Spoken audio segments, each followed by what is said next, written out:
Assalamualaikum warahmatullahi wabarakatuh. Bismillahirrahmanirrahim. Alhamdulillahi rabbil alamin.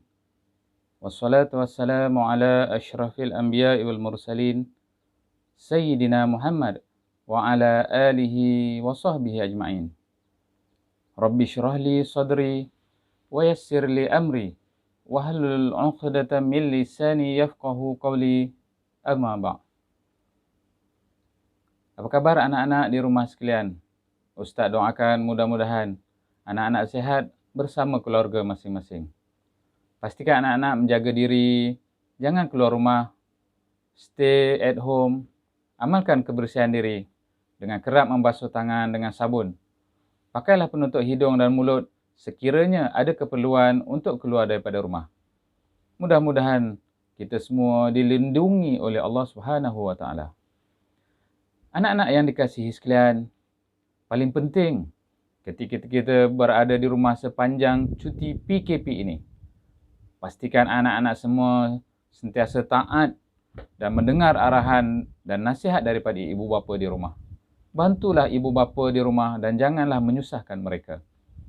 Di samping itu, ulang kajilah pelajaran dan rajin-rajinlah membuat kerja rumah yang diberikan oleh cikgu secara online. Dan di samping itu, pastikan juga agar anak-anak menjaga solat 5 waktu dan juga berpuasa Ramadan. Ustaz mengucapkan selamat menjalani ibadah puasa Ramadan kepada anak-anak semua. InsyaAllah, pada kesempatan ini Ustaz akan menerangkan kepada anak-anak panduan berpuasa di bulan Ramadan kepada semua. Ustaz akan menerangkan beberapa perkara penting yang perlu anak-anak tahu berkaitan puasa Ramadan. Kerana setiap amalan yang dilakukan mestilah dengan ilmu. Mudah-mudahan puasa kita benar-benar menepati sebagaimana yang dikehendaki oleh Islam. Anak-anak yang dikasihi sekalian, kita mulakan dengan pengertian puasa. Puasa menurut istilah syarak ialah menahan diri daripada perkara yang membatalkannya. Bermula daripada terbit fajar hinggalah terbenam matahari disertai dengan niat. Anak-anak yang dikasihi sekalian, dari segi sejarah disyariatkan puasa pula, puasa bulan Ramadan telah difardukan kepada orang Islam bermula pada bulan Sya'ban tahun kedua Hijrah, iaitu setelah Rasulullah sallallahu alaihi wasallam dan orang Islam telah berhijrah ke Madinah. Ini dengan turunnya ayat 183 surah Al-Baqarah yang berbunyi, A'udzu billahi minasyaitonir rajim. Bismillahirrahmanirrahim. Ya ayyuhallazina amanu kutiba alaikumussyam kama kutiba alal ladzina min qablikum la'allakum tattaqun. Maksudnya, wahai orang-orang yang beriman, telah diwajibkan ke atas kamu berpuasa sebagaimana yang telah diwajibkan kepada umat yang terdahulu daripada kamu. Moga-moga kamu bertakwa. Anak-anak yang dikasihi sekalian, hukum melakukan ibadah puasa Ramadan adalah fardu kepada setiap orang Islam yang cukup syarat dan dia merupakan rukun Islam yang ketiga. Manakala hukum meninggalkan puasa Ramadan pula terbahagi kepada dua. Pertama, menjadi kafir bagi sesiapa yang tidak berpuasa kerana engkar atau tidak percaya hukum wajibnya puasa bulan Ramadan. Maka dia perlulah bertaubat dan bersyahadah semula sebagaimana orang yang murtad. Kedua, menjadi fasik kepada sesiapa yang mengaku bahawa puasa Ramadan itu wajib tetapi sengaja tidak berpuasa. Maka pemerintah wajib menangkap dan memenjarakannya dan menghalangnya daripada makan dan minum di siang hari pada bulan Ramadan. Anak-anak yang dikasihi sekalian, mari kita lihat pula syarat wajib puasa Ramadan. Syarat wajib puasa Ramadan ini bermaksud sesiapa yang cukup syarat ini maka wajib baginya berpuasa di bulan Ramadan. Syarat yang pertama ialah Islam. Maka tidak wajib berpuasa bagi orang yang bukan Islam. Syarat yang kedua ialah berakal. Yang ketiga, baligh. iaitu cukup umur. Dan yang keempat, mampu berpuasa. Yakni, tidak ada sebarang keuzuran yang menghalang dia daripada berpuasa atau perkara yang mengharuskan dia berbuka puasa. Anak-anak yang dikasihi sekalian, seterusnya mari kita lihat pula syarat sah puasa. Syarat ini menentukan sah atau tidaknya puasa seseorang itu. Syarat ini terbahagi kepada 4. Yang pertama, Islam. Tidak sah puasa orang kafir. Syarat yang kedua ialah mumayyiz, iaitu kanak-kanak yang sudah pandai membezakan antara perkara yang baik atau yang buruk. Yang ketiga, berakal. Maka tidak sah puasa bagi orang gila ataupun orang yang hilang akalnya. Dan yang keempat, suci daripada haid, nifas dan wiladah. Anak-anak yang Ustaz kasihi sekalian, sekarang mari kita lihat pula rukun puasa. Rukun puasa terbahagi kepada 2. Pertama, niat. Dan yang kedua, menahan diri dari segala perkara yang membatalkannya. Pertama, niat puasa. Niat puasa Ramadan, nawaitu sawma ghadin an adai fardi syahri Ramadana hazihi sanati lillahi ta'ala. Artinya, sahaja aku berpuasa esok hari bagi menunaikan fardu bulan Ramadan tahun ini kerana Allah Ta'ala. Niat hendaklah dilakukan pada malam hari hingga sebelum terbit fajar. Jika tidak berniat puasa hinggalah fajar telah terbit, maka niat itu terbatal dan puasa juga turut terbatal. Di dalam mazhab Syafi'i, niat wajib diperbaharui pada setiap malam untuk berpuasa. Akan tetapi, ulama mazhab Syafi'i juga menganjurkan supaya bertaklid dengan mazhab Maliki, iaitu berniat sebulan penuh pada malam pertama Ramadan sebagai langkah berjaga-jaga demi mengelakkan terlupa niat puasa. Kesimpulannya, tiada masalah untuk berniat puasa selama sebulan. Namun, pada masa yang sama, hendaklah seseorang itu berniat juga pada setiap malam. Niat puasa sebulan Ramadan. Nawaitu sawma syahri Ramadana kullihi lillahi ta'ala. Sahaja aku berpuasa keseluruhan pada bulan Ramadan kerana Allah Ta'ala. Anak-anak yang Ustaz kasihi sekalian, rukun puasa yang kedua ialah menahan diri dari segala perkara yang membatalkannya. Sekarang, mari kita lihat apakah dia perkara-perkara yang membatalkan puasa. Pertama, makan dan minum. Makan dan minum membatalkan puasa sekiranya disengajakan walaupun sedikit. Jika terlupa dirinya berpuasa dan dia telah makan dan minum, puasanya tidak batal walaupun dia sudah makan atau minum dengan banyak sekalipun.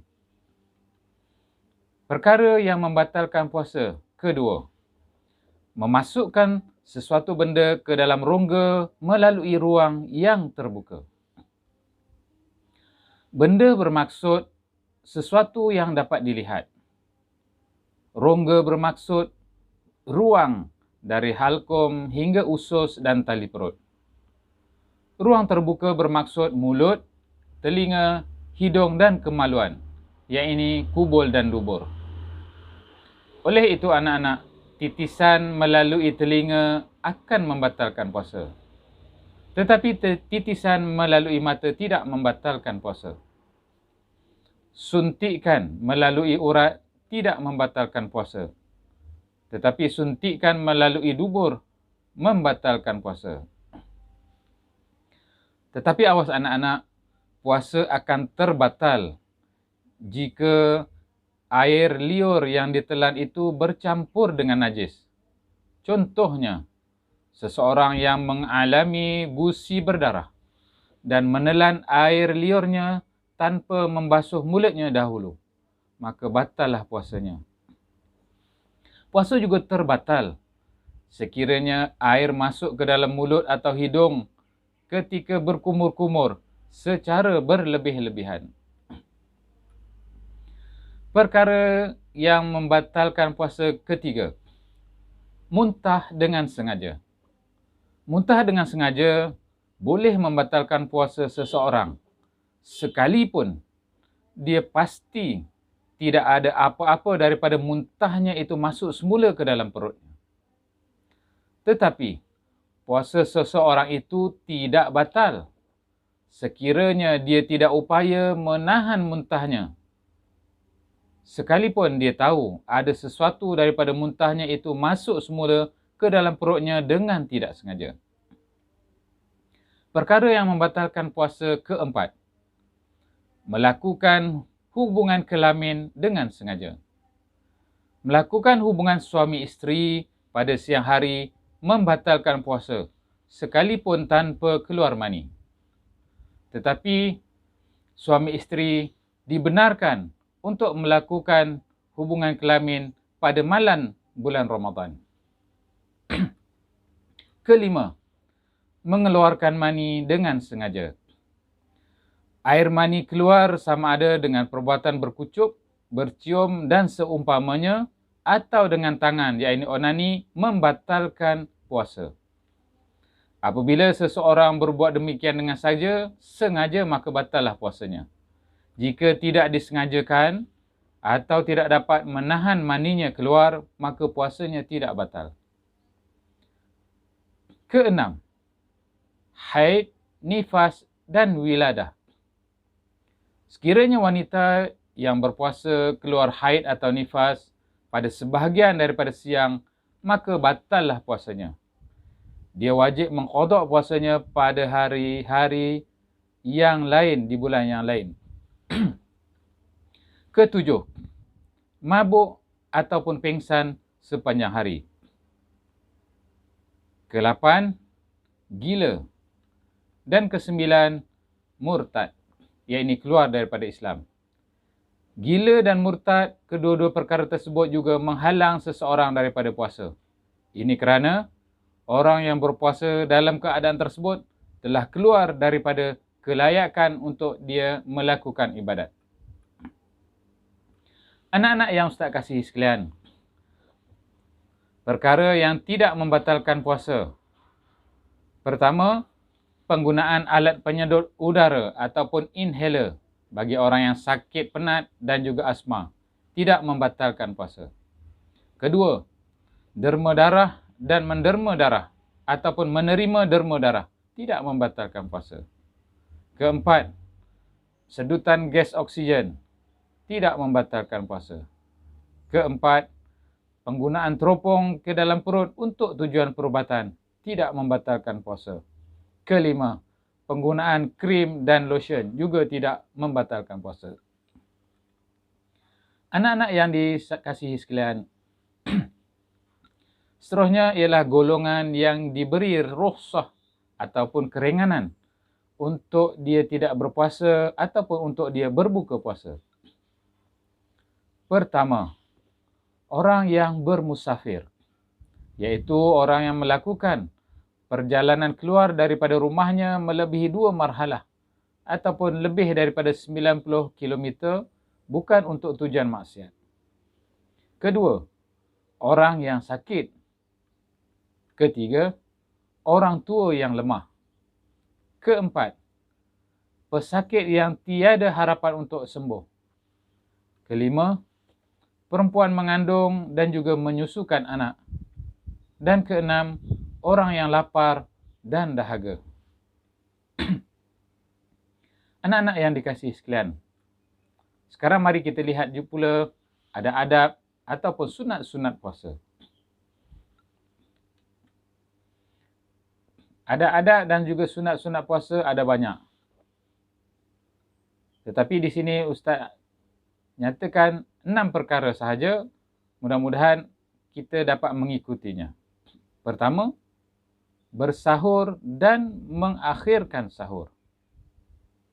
Kedua, menyegerakan berbuka apabila masuk waktu berbuka.